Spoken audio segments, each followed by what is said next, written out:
Welcome back to the channel, here with another week of training and explaining, and we're gonna go over week 2 of the back squat cycle. And with this video I wanted to approach a question that I was asked a little ago, and then just a topic that I want to talk about, especially that's very relevant with my training right now. I want to talk about dealing with pain, nagging things, or potentially some injury. I'm not injured, but I have been feeling a little nagging pain throughout this week 2 of the cycle.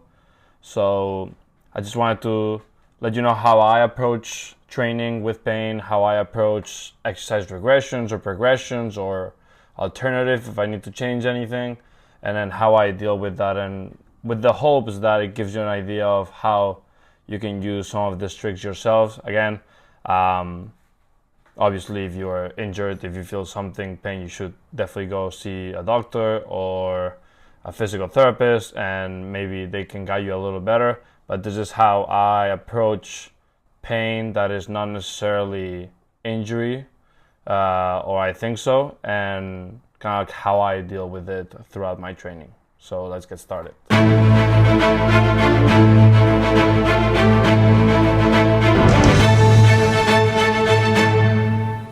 So we start the week with, again, a little sprints.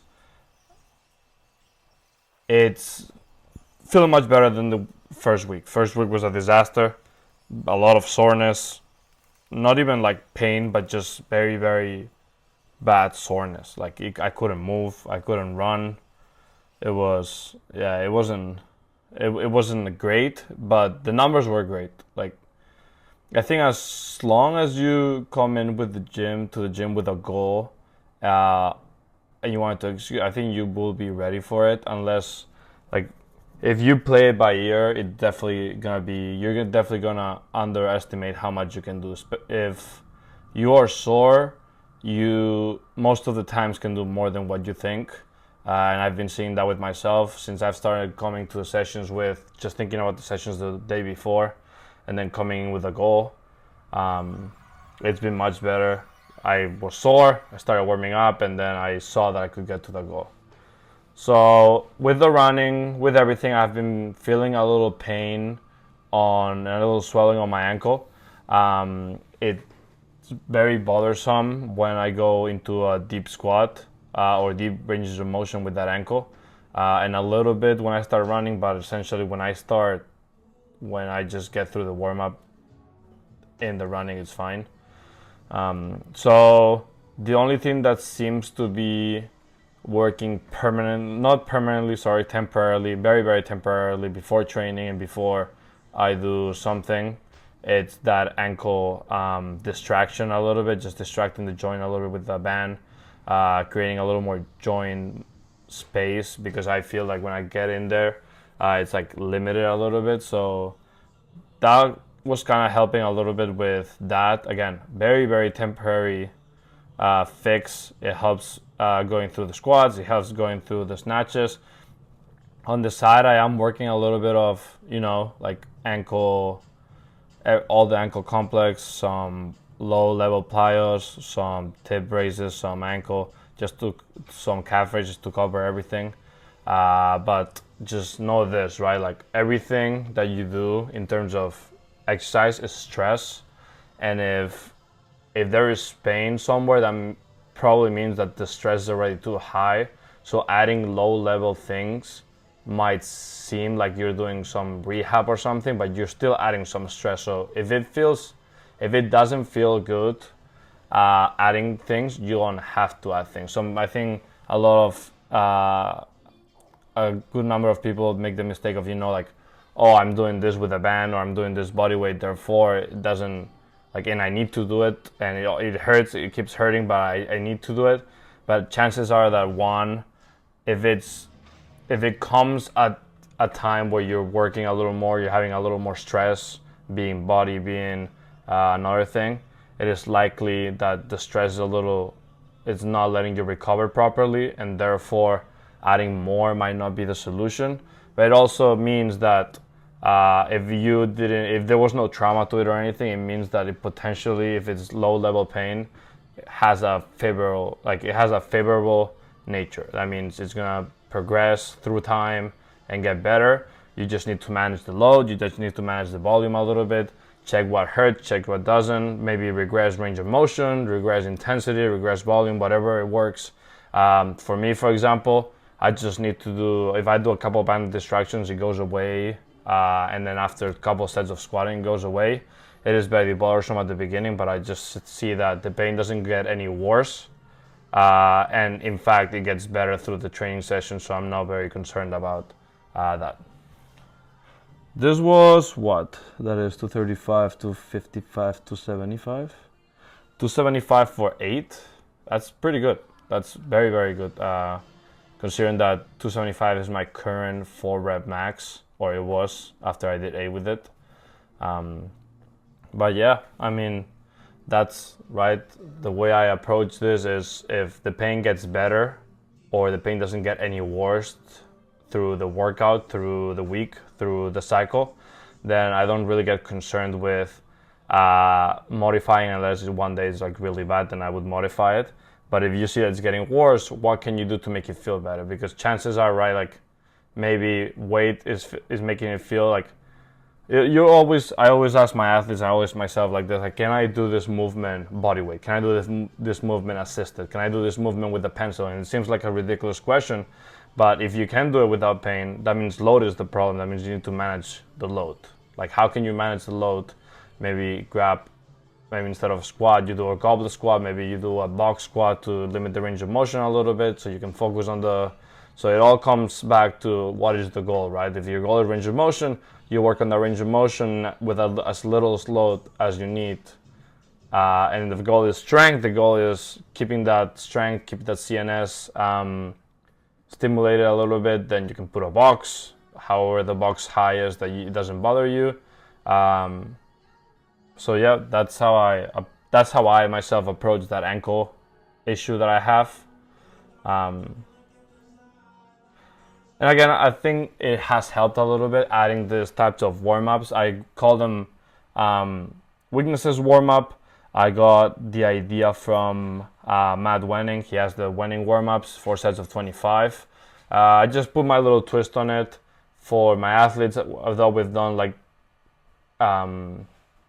isometric warm-ups, being overcoming isometrics on faces, or just yielding isometrics for working that connective tissue that adapts better or seems to adapt better to isometrics. Not that it doesn't adapt to full range of motion, but adding isometrics helps with that as well.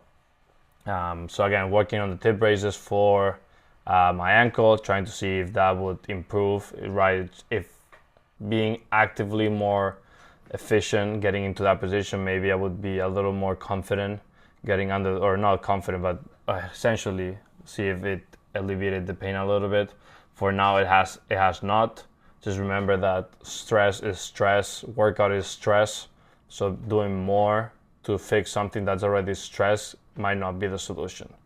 But I have been feeling the shin less while I run. So essentially, it hasn't cured the pain that I feel squatting, but it has helped me run a little more comfortably without shin pain when I do more loaded and high rep tip work. But again, not saying that this will cure knee pain, not saying that this will cure ankle or anything, but I am in the belief that whatever hurts, whatever this, I am in belief of attacking that problem head on. Being like, if I feel my shin running, I do more shin work. If I feel my calf, I'll do more calf work. And not only that, but if squatting hurts your knees, doing more squatting, just like reducing the intensity a lot so you get a little more confident, right? If you try a back squat and it hurts your knees, okay, can we get better at full range of motion back squats? I don't know, assisted, and then body weight, and then goblet until you get to 45-pound dumbbell, and then you get to the bar, maybe you try front squat, it feels a little better, then you try back squat. Like, what can you regress or progress based on where you are, but attacking that problem head on? Because essentially, if your knee hurts doing squats, that means your knee might be a weak point that you might need to bring out, and squatting is a fundamental part of it. But like, whatever hurts your knees is probably the solution. Whatever's hurting right now, your any joint, is the solution to making it feel a little better, because that means that it's a weakness. If you make that not a weakness, if you get more confident with the movement, then it might help you get a little better movement.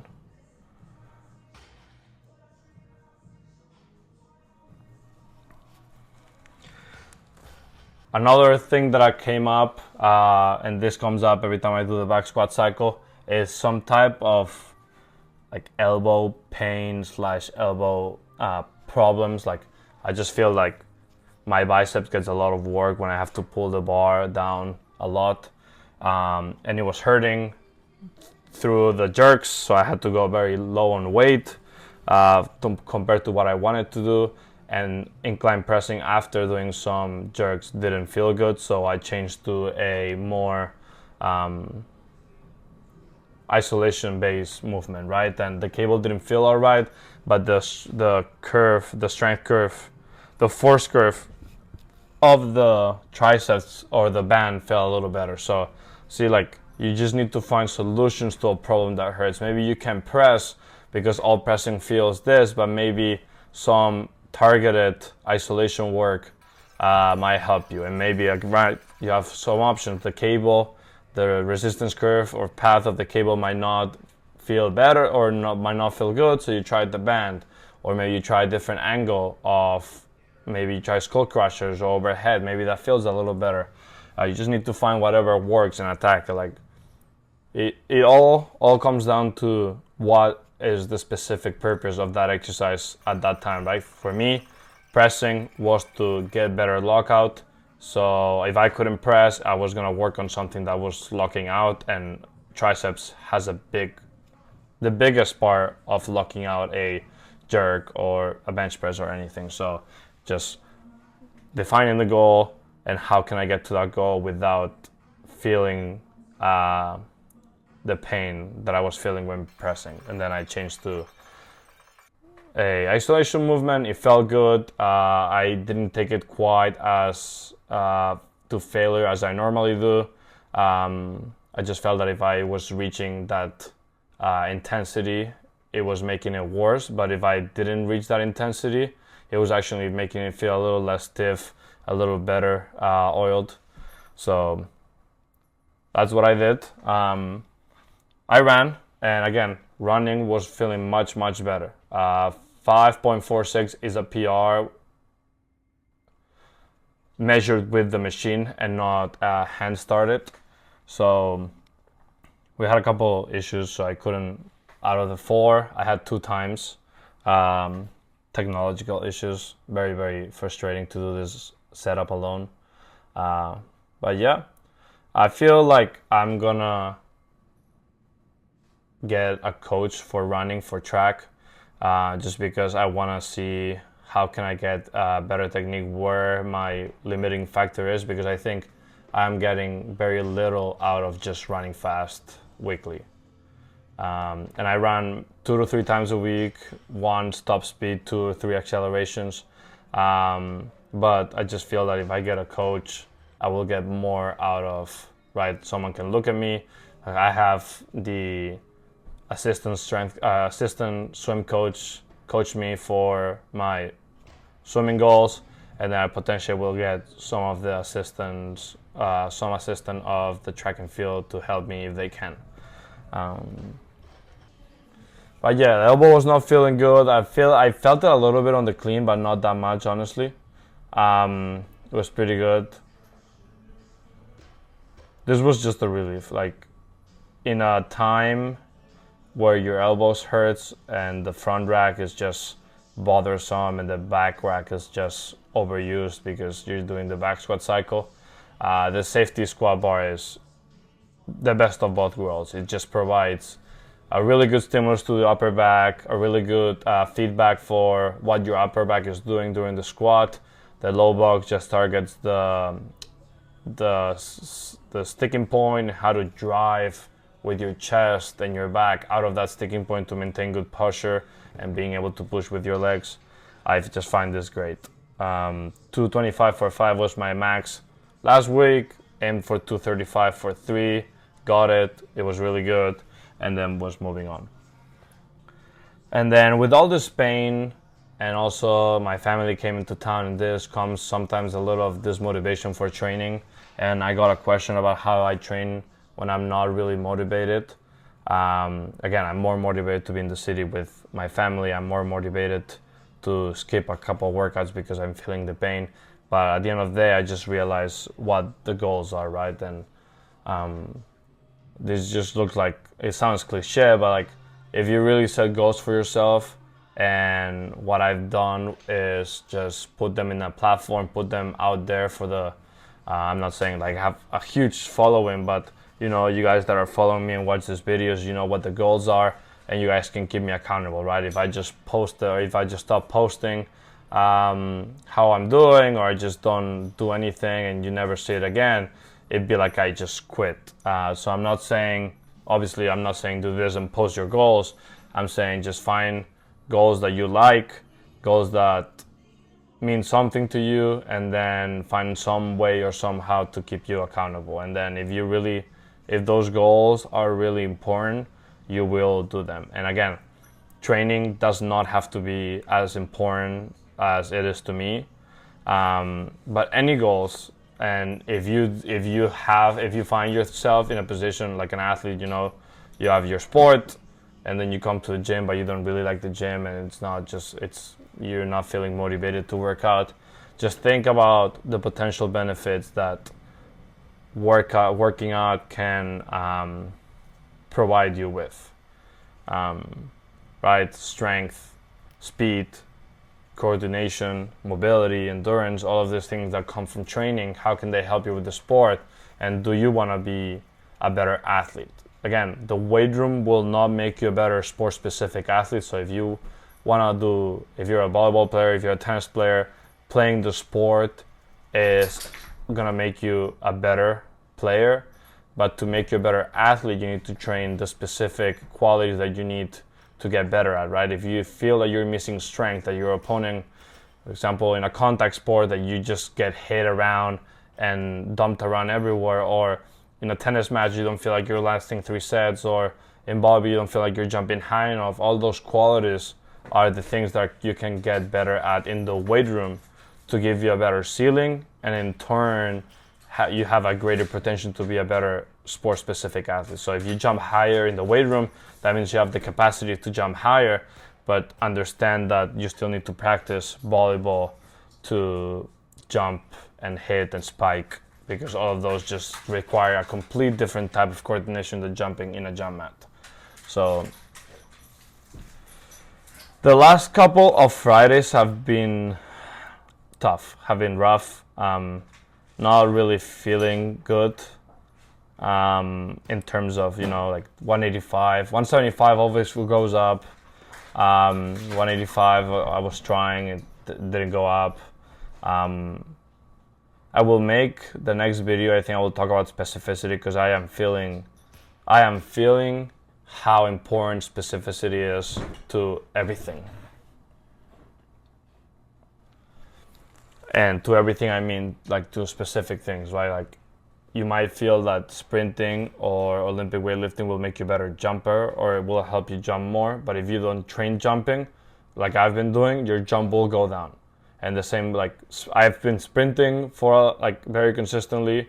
I've been Olympic weightlifting, right? And you might be thinking like, oh, explosive, you know, weighted plyos and sprinting will make you a better jumper. I have been consistently going down in my vertical jump mat jump because I haven't been doing it as much as I wanted to, and I will be trying to do it more often. But like specificity is king, right? And I'm really focused on the squats, not really focused on the lifts. And that also pays, because I'm not really, the thing that I'm thinking about doing that max out Friday is, okay, I need to get to the squat and do well on the squat. So I'm not focused on the snatch. I'm not focused on the 225 clean that I missed 3 times. I'm just focused on how can I get better at the squat. So I think specificity doesn't only come from doing them, it comes from where your intent is, right? Like, because I'm doing the lifts, I'm doing some jumps, I'm doing some sprints, but the fact that I'm just focused hardly on the squat makes everything else feel like I don't want to say I'm not doing it at all, but I'm just not getting better at it because I don't have the same intent as always. I'm working up to 305. I think it's 305, and it felt really good. So everything else, apart from the squat, is feeling a little iffy, but the squat is feeling great, and that is the main priority in this block. So I'm happy about that. 305 going down right now. And up. Nice. That felt good. And then a couple of miracle grows to finish. That stretch on the lat and the tricep made my elbow feel really good. I don't know what it was, but it just made me feel good. But again, just to summarize the video, right? Like, I wanted to make this video to show you some tricks about how I approach training when it comes to pain, nagging weaknesses and all of that, and just finding, I think the main 2 things is, right, you need to understand what the purpose of the exercise is in the training session, and then 2, what is the priority, right? And with those 2 things in mind, the third biggest thing that I would think is just attacking your problems head on. So going away from the mentality of this hurts, I'm gonna skip it.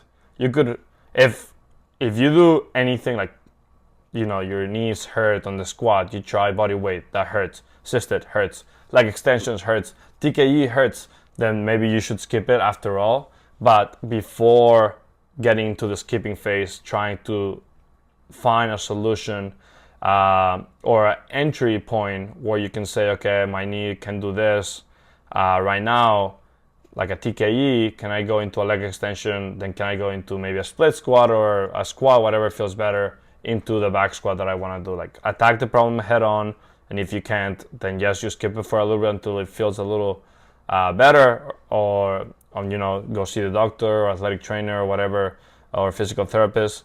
But I always suggest to my athletes that don't have any, you know, traumatic pain from any trauma, or just nagging weaknesses or nagging things that they feel throughout the day, to attack the problem head on with exercises that are minimum, you know, minimum barrier of entry, and then from there just gain confidence in the movement pattern. So I hope this helped you guys. Make sure that you like this video, subscribe to the channel, comment, that helps a lot, share the video. And again, let me know what you guys want to hear about more. Let me know what you guys don't want to hear or want to hear less about. And yeah, keep subscribing and helping the channel, and I'll see you next week.